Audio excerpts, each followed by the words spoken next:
오늘 말씀 제목이 아주 중요합니다. 말씀 제목을 잊어버리지 않기 위해서 한번 따라하시기 바랍니다. 온전한 신앙. 한 번 더 따라하세요. 온전한 신앙. 옆에 사람과 인사도 한번 하세요. 온전한 신앙 생활하세요. 오늘 설교 제목이 뭐라고요? 네. 마태복음 5장 48절에 그러므로 하늘에 계신 너희 아버지의 온전하신과 같이 너희도 온전하라. 예수님께서 산 위에서 제자들을 가르치실 때 내가 온전한 것 같이 너희도 온전하라고 주신 말씀입니다. 예수님께서 우리에게 바라시는 게 무엇입니까? 예수님께서 우리에게 바라시는 것은 우리가 온전한 신앙생활을 하는 겁니다. 창세기 17장 1절 아브라함이 99세 때 여호와께서 아브라함에게 나타나서 그에게 이르시되 나는 전능한 하나님이라 너는 내 앞에서 행하여 완전하라. 무슨 뜻입니까? 다시는 내가 너에게 말하는 것을 잊어버리거나 실수하지 말라고 권면하신 말씀입니다. 그러므로 우리는 신앙생활을 하되 온전하게 해야 될 줄로 믿습니다.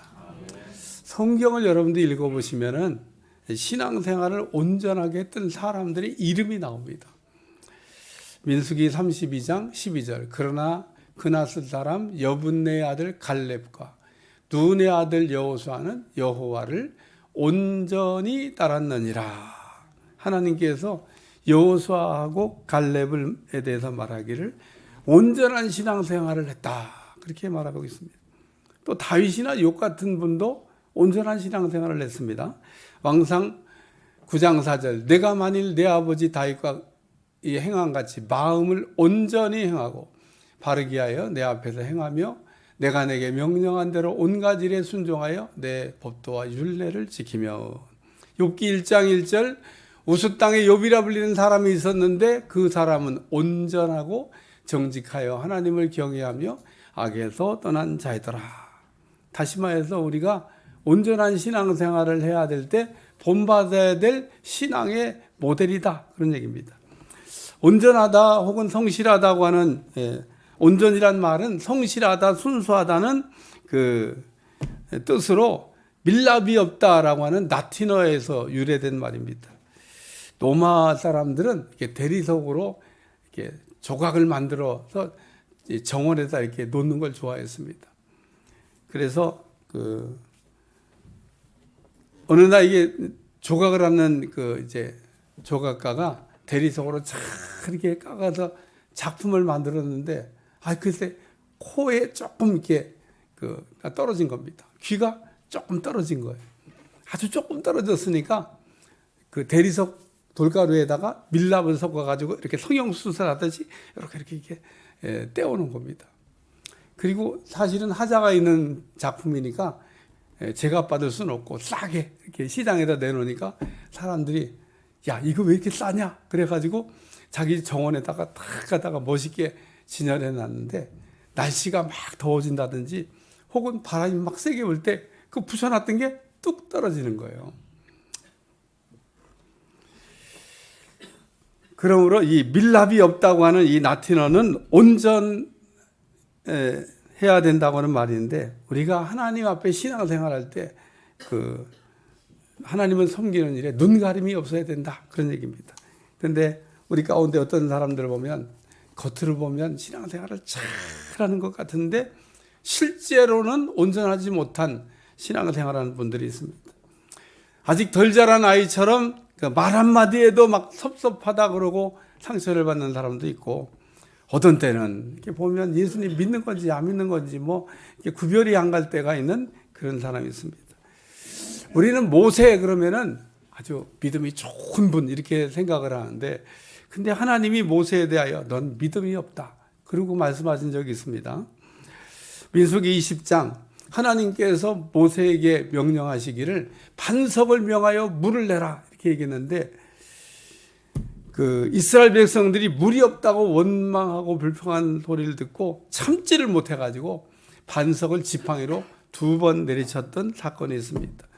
이때 하나님께서 모세에게 하셨던 말씀이 있는데 여호와께서 모세와 아론에게 이르시되 너희가 나를 믿지 아니하고 이스라엘 자손의 목전에서 내 거룩함을 나타내지 아니한 고로 너희는 이 회중을 내가 그들에게 준 땅으로 인도하여 드리지 못하리라.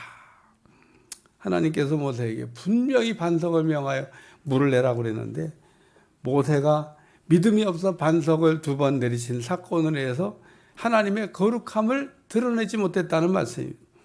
따라서 우리가 하나님을 섬길 때 내 기분이나 내 감정으로 하나님을 섬기는 게 아니라 여호수아와 이 갈렙 같은 사람처럼 온전히 하나님을 섬겨야 될 줄로 믿습니다. 제가 여러분한테 생각해 보라고 한번 물어보겠습니다. 그러면 나는 지금 어떻게 신앙생활을 하고 있나? 첫째, 온전하게 하고 있다. 둘째, 온전하게 못하고 있다. 셋째, 절반은 온전한 것 같다. 넷째, 거의 온전해진 것 같다.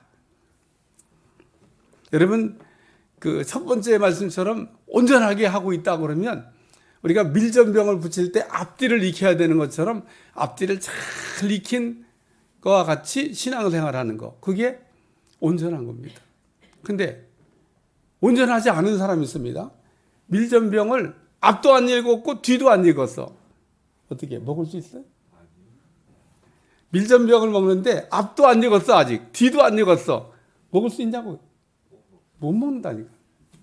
그 다음에 밀전병을 붙이는데 절반은 익었어. 우리가 이게 딱 철판에다가 붙이면은 반이 익잖아요. 그럼 어떻게? 그 다음에 뒤집어야 되잖아. 아직 뒤집기 전에 상태가 절반을 익은 거예요. 근데 아직 위에는 안 익었잖아요. 그래서 이걸 뒤집지 않은 전병이라 그래. 절반만 익었어. 앞도 뒤도 익었는데 아직 다는 안 익었고 조금 덜 익은 상태도 있잖아요. 우리 신앙의 문제가 사실은 많이 부족해서 생길 때도 있지만 2% 부족해서 생길 때도 많습니다. 그러니까 우리가 이 전병을 앞뒤로 잘 익혀야 되듯이 우리의 신앙도 온전해야 될 줄로 믿습니다. 우리가 막 갈증 느낄 때 보세요. 2%가 부족해서 우리 몸의 수분이 98%가 부족해서 갈증을 느끼는 게 아니라 2%만 부족하기 시작하면 갈증을 느낀다는 겁니다. 그러니까 우리가 이게 온전해야 되는데 2% 조금 부족한 거는 괜찮겠지. 안 괜찮습니다. 그것 때문에 문제가 일어날 수 있습니다. 그러므로 오늘 우리는 온전하지 못한 신앙생활을 경계하고 그리고 온전한 신앙생활을 하려고 힘쓰셔야 될 줄로 믿습니다. 민수기에 보면 12명의 정탐꾼이 가나안 땅을 정탐하고 돌아온 내용이 나오는데 12명이 돌아와가지고 10명은 못 들어간다고 얘기합니다. 2명은 들어갈 수 있다고 얘기합니다. 다수가 안 된다고 얘기해요. 소수가 된다고 얘기합니다. 이때 가나안 땅에 들어갈 수 있다고 말했던 요 2사람 여호수아 갈렙에 대해서 하나님이 말씀하기를 온전하다 그러고 얘기하신 겁니다. 그러므로 이 시간 우리가 온전한 신앙생활을 했던 여호수아를 살펴보면서 은혜를 받으려고 그래요. 첫째는 따라서 버려야 온전하게. 여호수아 24장 14절. 그러므로 이제는 여호와를 경외하며 온전함과 진실함으로 그를 섬기라. 너희 조상들이 강 저쪽과 애굽에서 섬기던 신들을 치워버리고 여호와만 섬기라. 우리가 여호수아나 갈렙 그리고 다윗이나 욥처럼 신앙생활을 온전하기 원한다면 우상부터 정리해야 된다. 그런 얘기입니다. 이스라엘 백성들은 출애굽하고 난 다음에도 정리하지 못했던 게 바로 우상입니다. 그러나 우리가 분명히 알아야 될 것은 우상을 정리하고 우상을 버려야 비로소 온전한 신앙생활이 시작된다. 그런 얘기입니다. 창세기 31장에 야곱이 삼촌 라반집을 떠나가지고 고향으로 돌아가는 내용이 나옵니다. 근데 이 야곱이 삼촌 라반집을요, 인사하고 이렇게 절차 밟아가고 떠나는 게 아니라 야반 도주하듯이 막 도망갔습니다. 그러니까 삼촌이 라반이 이놈이 말이야 그냥 도망갔어. 그래야 막 잡으러 쫓아가는데 하나님이 나타나갖고 야, 너 혹 야곱을 쫓아가던 샀거든. 그냥 선악간에 아무 얘기도 하지 마. 그러고 얘기하십니다. 그래서 사실은 야곱이 그냥 잡으면은 어떻게 하려고 막 쫓아가는데 하나님 그러지 말라고 하니까 그러다가 이제 쫓아가 드디어 잡았습니다. 잡으니까 이제 이렇게 얘기하는 거예요. 야곱이. 아니 네가 나한테 떠난다 그러면 내가 막 잔치도 막 벌려주고, 약간 좀 거짓말이죠. 잔치도 벌려주고 막 이게 막 하고선 보내고, 그리고 또 내가 이 손자들하고도 인사도 해야 되는데, 아니 야 손자들도 그냥 볼 틈도 없이 그냥 그렇게 도망가면 어떠냐. 근데 내가 오다가 네가 섬기는 하나님을 만났는데, 그 하나님이 그냥 삼가 아무 얘기도 하지 말라고 그래서 내가 말은 안 하겠지만, 이렇게 또 말은 안 하겠지만, 근데 또 왜 우리 집에 있는, 근데 내가 섬기는 신 드라빔을 왜 그까지 훔쳐갖고 도망갔냐. 아, 이 삼촌 뭔 소리 하세요. 내가 그거 안 훔쳐왔어요. 만약에 나하고 같이 일행 중에 어떤 놈이 그거 만약에 훔쳐왔는데 들키면 그 놈은 그냥 죽여도 괜찮습니다. 누가 훔쳐왔는데? 나엘이 훔쳐왔는데. 나엘이 자기가 12년 동안 무임금으로 노동하고 얻은 그 아내가 나엘인데, 나엘이 그걸 훔쳐왔다는 걸 알았으면 야곱이 다르게 얘기했겠죠. 근데 몰랐으니까 그냥 누구든지 그거 훔쳐온 놈 죽여도 괜찮습니다. 그러고 얘기했는데, 나엘이 훔쳐왔어요, 나엘이. 근데 여기서 우리가 생각하건, 이 세상에 이 삼촌 나반이 섬긴 드라빔이라고 하는 우상이 얼마나 무능력하고 얼마나 무기력하면은, 아니 도둑질을 해가도 뭐 어떻게 할 수 없고, 아니 또 이렇게 하면은 체벌을 좀 해야 되잖아요. 그런 것도 할 수 없는, 아무 능력이 없는 그 우상을 섬겼다. 그러므로 우리가 온전한 신앙생활을 이게 하기 위해서는 우상을 정리해야 될 줄로 믿습니다. 그래서 그러므로 여호수아는 이스라엘 백성들에게 온전한 신앙생활을 위해서 우상을 버리라고 말씀하고 있습니다. 이렇게 야곱의 가정에 또 야곱도 모르게 삼촌 나반이 섬기던 드라빔이 숨어 있었는데,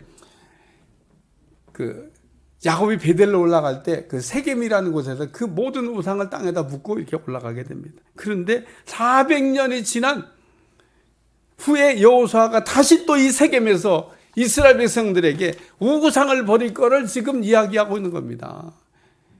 참, 우리 안에 이 숨어있는 우상이 뿌리가 정말 깊다고 하는 것을 우리에게 말씀해 주는 이야기입니다. 우상이 무엇입니까? 한번 따라하세요. 하나님보다 더 사랑하는 것.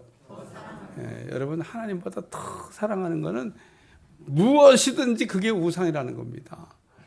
구별하는 기준은 너무 간단한데, 그러니까 하나님보다 더 좋아하는 거, 내 신앙의 발목을 붙잡고 있는 게 우상입니다. 혹 여러분이 무슨 재밌는 드라마를 보다가 예배 시간이 됐어. 그러면은 다 끄고 올 수 있으면 그게 우상이 아니야. 근데 여러분, 그 드라마도 우상이 될 수 있어요. 내가 너무 재밌어. 오늘은 예배 못 가. 그리고 그거 보고 있으면 그것도 우상이라는 거예요.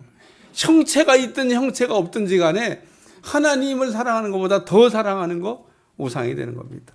가령 우리가 부모가 자식을 사랑하는 거 마땅한 일이죠. 부모가 자식을 사랑하는 거에 무슨 다른 우리가 이견을 제기할 수가 없습니다. 그런데 우리가 그 자식을 사랑하는 거가 하나님보다 더 한 자리에 놓게 되면 그 자식이 우상이 될 수도 있다는 것을 여러분 기억하셔야 됩니다. 창세기 12장에 보면 하나님은 갈대아 우르에 살던 아브라함에게 떠나라 이렇게 말씀하셨습니다. 창세기 12장 1절, 여호와께서 아브라함에게 이르시되 너는 너의 고향과 친척과 아버지의 집을 떠나 내가 내게 보여줄 땅으로 가라. 하나님께서 아브라함에게 가라고 하시면은 어디로 가는지 목적지를 얘기해야 되는데 목적지가 없어요. 그냥 가라고 했습니다.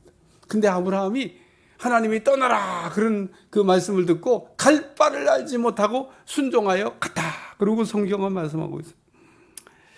이처럼 우리가 하나님께서 말씀하시면 우상이 있는 곳을 떠나라 그럴 때 하나님의 말씀에 순종해서 우리가 떠나면 온전한 신앙생활이 시작되는 줄로 믿습니다. 창세기 22장에 보면 하나님이 아브라함을 시험하셨다고 그랬습니다. 하나님이 아브라함에게 나타나 말씀하기를 내 아들 독자 이삭을 내가 지시하는 한 산 거기서 번제로 드려라. 그리고 시험하셨다고 그랬습니다. 근데 아브라함이 하나님의 시험에 합격을 했습니다. 하나님이 내 아들 이삭, 독자 이삭을 내가 지시하는 한 산 거기서 번제로 드리라고 했더니 그 일을 정말 아브라함이 해서 하나님의 시험에 합격했다. 그런 얘기입니다. 하나님이 그 아들 바치라고 한 시험 하는데 이게 무슨 뜻입니까? 하나님께서 이렇게 아브라함에게 하셨던 시험 문제, 창세기 22장 12절 하반절, 내가 내 아들 내 독자까지도 내게 아끼지 아니하였으니 내가 이제야 내가 하나님을 경외하는 줄을 알았다. 하나님이 아브라함을 시험하시면서 알고 싶으셨던 것은 아브라함이 자식보다 더 하나님을 사랑하는지 그거를 알고 싶었던 겁니다. 그러므로 우리는 하나님을 이께서 버리라고 말씀하시는 것을 버리기만 하면 이때부터 우리의 신앙이 온전하게 될 줄로 믿습니다. 두 번째는 따라 택함이 온전하게. 여호수아 24장 15절 만일 여호와를 섬기는 것이 너에게 좋지 않게 보이거든 너희 조상들이 강 저쪽에서 섬기던 신들이든지 또는 너희 거주하는 땅에 있는 아모리 족속의 신들이든지 너희가 섬길 자를 오늘 택하라. 오직 나와 내 집은 여호와를 섬기겠노라. 우리가 온전한 신앙생활을 하려면 두 개 중에 하나를 선택해야 된다는 겁니다. 여호수아는 세계 모인 이스라엘 백성들에게 두 개 중에 하나를 선택하라고 단호하게 선포하고 있습니다.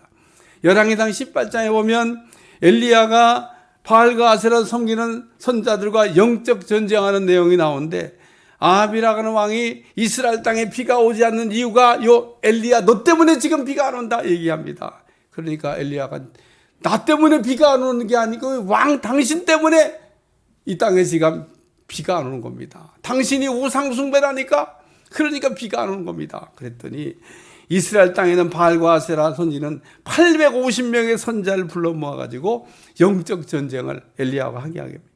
이때 엘리야가 이스라엘 사람들에게 했던 말이에요.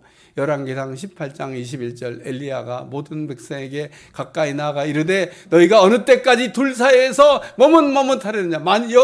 여호와가 만일 하나님이면 그를 따르고 만일 하나님이면 그를 따를지니 백성의 말 한마디도 대답하지 아니한지라. 이스라엘 백성들이 대답했어야 돼요.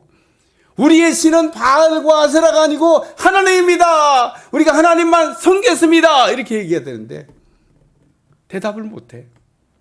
머뭇머뭇하고 있습니다. 누가복음 9장에 보면 예수님께서 어떤 사람에게 너는 나를 따르라. 그랬더니 예수님 제가 따라가긴 따라가겠는데 가서 작별 인사를 좀 하고 오면 안 되겠습니까? 우리 주님 그때 하셨던 말씀이 있어요. 예수께서 이 시대에 손에 쟁기를 잡고 뒤를 돌아보는 자는 하나님 나라에 합당하지 아니하느니라. 우리가 온전한 신앙생활을 하기 위해서 머뭇머뭇거리지 말아야 된다는 말씀입니다.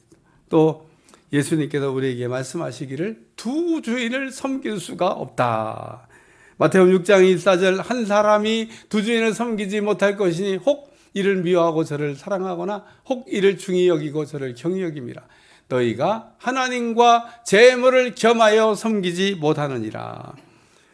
우리가 하나님을 택할 때가 언제입니까? 지금 바로 우리가 하나님을 택할 때라는 겁니다. 오늘 택하라.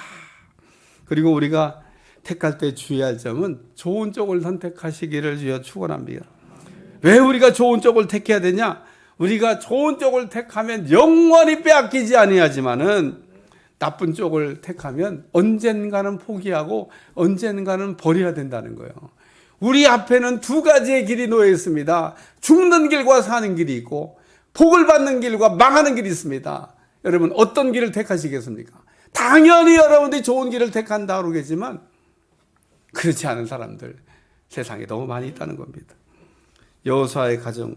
여호수아와 여호수아의 가정은 하나님 섬기는 쪽을 택했다. 우리가 하나님 섬기는 쪽을 택하지 않으면 우리가 하나님 편에 서지 아니하면 우리는 자동적으로 마귀를 섬기는 쪽에 서게 된다는 것을 잊어버리지 않길 바랍니다.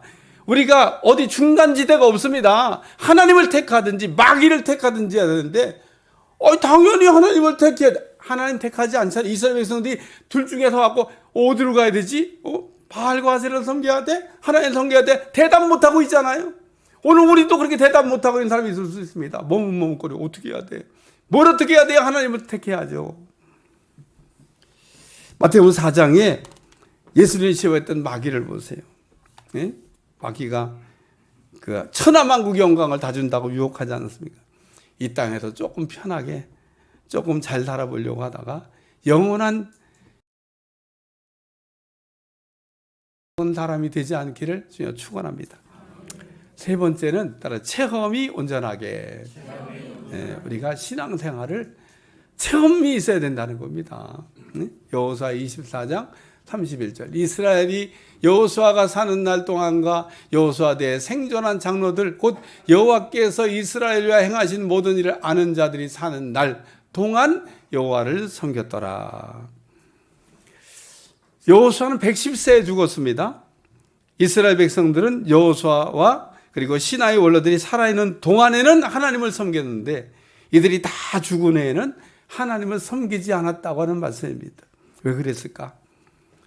여호수아와 신하의 원로들이 죽은 후에는 그 이스라엘 백성들은 자신들의 삶에 살아 역사하는 하나님을 실제로 체험한 일이 없기 때문에 그렇습니다. 그러므로 우리가 신앙생활을 자꾸 이론적으로 하시면 안 됩니다. 우리의 신앙은 이론이 아닙니다. 우리가 성경 많이 하는 거 중요합니다. 그러나 우리 안에 소화되지 아니하는 하나님의 말씀을 많이 가지고 있는 것은 우리 신앙에 아무런 도움이 되지 않는다는 겁니다. 예수님 당시에 바리새인과 서기관들은 하나님을 잘 믿어보고 싶었고 열심도 있었고 말씀도 알았고 기도도 했습니다. 그런데 이 바리새인과 서기관은 예수님께 한 번도 칭찬을 받은 일이 없습니다. 남들이 다 신앙생활 잘한다고 하는 그 얘기에 속아가지고 신앙의 외식에 빠진 신앙생활을 했다 그런 얘기입니다. 그러나 오늘 여호수아와 여호수아 뒤에 생존한 신앙의 장로들은 하나님께서 이스라엘을 위해 행하신 일을 친히 체험한 사람들입니다. 여호수아와 함께 가나안 땅을 정복할 때 요단강을 건너간 거. 요단강을 어떻게 건너가냐면요. 그게 평상시 때는요. 저도 가봤는데 팔짝 뛰어도 건너갈 만큼 물이 그게 폭도 짧고 뭐 물도 깊지도 않고 그 대가예요. 퐁당 건너가면 돼요. 근데 이게 홍수 때가 되면 장난이 아닙니다. 한강에 막 시뻘건 물이 막 떠나가듯이 홍수 때가 되면 막 강폭도 넓어지고 사람이 건너갈 수가 없어요. 근데 이스라엘 백성들이 요단강을 건너갈 때는 그 홍수 때 물이 범람하는 때 그때 요단강을 가르고 건너갔다는 겁니다. 그걸 본 거예요. 제사장들이 언약궤를 메고 요단강을 딱 밟고 들어서니까 요단강이 쫙 갈라진 겁니다. 그래서 건너갔어요. 그거 받던 사람들 하나님을 부정할 수 없습니다. 그리고 여리고성 돌기만 했습니다. 13바퀴. 근데 막 와르르 무너져 내렸습니다. 이야. 또 가다가 막 아얄론 골짜기에서는 막 태양아 멈춰라 했더니 태양이 딱 정지해 버렸다는 겁니다. 뭐 이런 거를 이렇게 경험했던 여호수아와 그리고 신하의 원로들의 신앙은 견고했던 겁니다. 여러분도 신앙생활하다가 막 신앙생활이 막 뿌리째 막 흔들릴 때가 있잖아요. 믿어야 되나 말아야 되나. 잘 여러분 자신을 한번 점검해보고 돌아보시기 바래요. 내가 정말 살아계신 하나님을 내가 맛보아서 체험한 적이 있나? 없는 사람이 그런 얘기하는 겁니다. 구약의 사사기를 읽어보면 사사기는 똑같은 얘기를 막 계속하는 것 같아요. 이스라엘 백성들이 사사가 있는 동안에는 하나님을 착하게 섬깁니다. 그러다가 사사가 죽고 나잖아요. 그러면은 곧바로 또 우상 숭배를 시작합니다. 그러면 하나님이 이방 민족을 들여가지고 이스라엘 백성들을 막 징계합니다. 그러면 징계받을 때 곧바로 또 막 하나님 앞에 부르짖어서 기도하고 그러면 좋은데 그런 것도 안 합니다. 막 이방인들한테 막 얻어 터지고 빼앗기고 막 견디다가 못해서 이제 막 죽을 것 같다. 그 정도 되면 이제 그제서야 부르짖어 갖고 하나님 살려주세요. 그러고 기도합니다. 그 하나님 또 다시 사사를 보내가지고 이스라엘을 건져주셔요. 사사가 또 살아있는 동안에는 신앙생활 잘해요. 근데 사사가 죽잖아요. 또 우상숭배합니다. 그럼 또 하나 이스라엘 들어가지고 이방인 들어가고 또 징계합니다. 처음부터 회개하는 게 아니에요. 또 견디다가 못 견디겠으면 그제서 하나님 살려주세요. 그러면 또 하나님이 사사를 보내갖고 또 건져주십니다. 이 얘기가 계속 반복되는 것 같은데 잘 여러분 사사히 읽어보시면 죄는 처음보다 나중이 점점 죄덩어리가 커지고 있다는 겁니다. 죄가 많아진다는 얘기는요, 체벌을 받아야 될 내용이 많아지고 있다는 얘기입니다. 처음에 죄가 하나밖에 안 될 때는 체벌도 하나만 하면 되지만, 죄가 100개가 되면 100개에 대한 체벌을 받아야 될 거 아니에요. 그러니까 사사기는 계속 죄가 늘어나고, 그렇기 때문에 오늘 우리는 그 신앙생활을 온전히 하기 위해서 하나님의 살아계심을 체험하는 여러분들이 되시길 주여 축원합니다.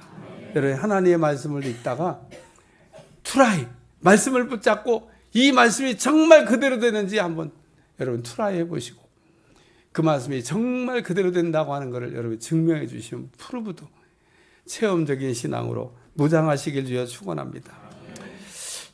시편 40편 5절 말씀입니다. 다 같이 한번 읽어봐요. 시작. 여호와 나의 하나님이여, 주께서 행하신 기적이 많고 우리를 향하신 주의 생각도 많아 누구도 주와 견질 수가 없나이다. 내가 널리 알려 말하고자 하나 너무 많아서 구수를 셀 수도 없나이다. 다윗이 쓴 시입니다. 다윗이 자기에게 역사하신 하나님을 생각할 때 너무너무 많아가지고 그 수를 헤아릴 수가 없다고 이야기하고 있습니다. 다윗이 왜 온전한 신앙을 가지고 하나님을 섬겼습니까? 다윗은 어렸을 때부터 하나님이 자기의 삶 속에 살아 역사하는 것을 친히 봤기 때문에 그렇습니다. 어린 다윗이 골리앗과 싸울 때 자기의 힘과 능력과 재간을 믿고 나간 게 아닙니다. 하나님의 이름을 모독하는 이 골리앗을 보고 만군의 여호와의 이름으로 나가 골리앗과 싸웠고, 하나님이 다윗의 물맷돌 한 방으로 골리앗을 이기게 하는 것을 몸소 체험했다는 겁니다. 우리는 여호수아나 갈렙, 다윗이나 욥같이 신앙의 체험을 원한다 그러면 하나님께서 내게 무슨 말씀을 하든지 그대로 내 삶에 적용하고 확증하는 여러분들이 되시기를 축원합니다. 하나님은 온전한 신앙을 가지려고 하는 사람에게 주신 말씀이 있습니다. 시편 37편 18절, 여호와께서 온전한 자의 날을 아시나니 그들의 기업은 영원하리로다. 우리가 온전하면 하나님께서 기업을 세워주신다는 겁니다.